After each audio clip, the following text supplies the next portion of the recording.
Di saat poros koalisi pengusung bakal capres Prabowo Subianto dan Ganjar Pranowo masih tarik ulur dan diwarnai goda-goda kandidat cawapres, Wakil Ketua Umum Partai Golkar Melkias Markus Mekeng meminta Partai Golkar realistis.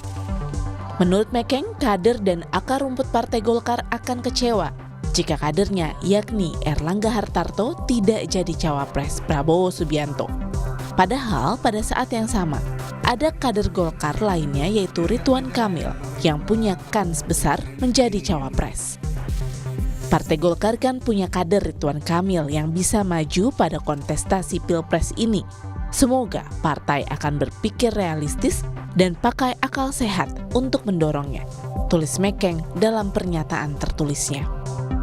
Wakil Sekjen Partai Golkar Aceh Hasan Syadzili menilai pernyataan Wakil Ketua Umum Partai Golkar Melkias Markus Mekeng yang meminta Golkar realistis konteksnya kalau Erlangga Hartarto tidak menjadi cawapres Prabowo Subianto.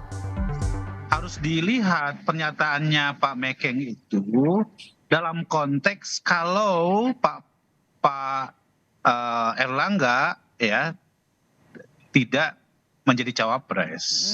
Jadi tetap Pak Mekeng menginginkan supaya Pak Erlangga itu diutamakan sebagai ketua umum partai menjadi cawapres gitu loh. Artinya kalau tidak dimajukan atau tidak dipilih artinya boleh ya, dong Kang Emil?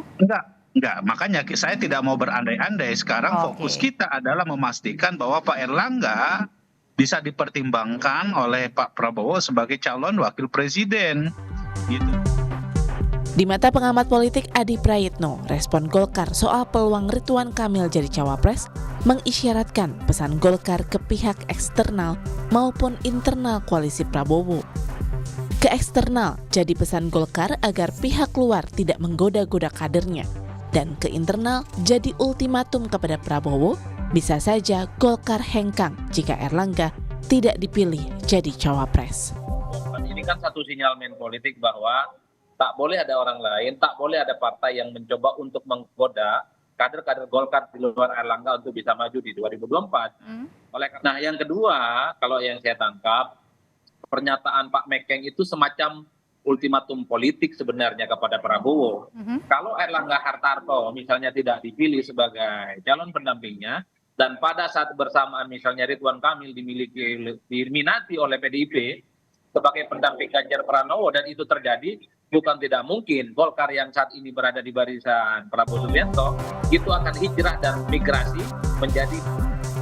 Meski dibicarakan dengan koalisi, Ketua Umum PDI Perjuangan Megawati Soekarno Putri yang jadi penentu akhir cawapres Ganjar masih menimbang dan belum menjatuhkan pilihan.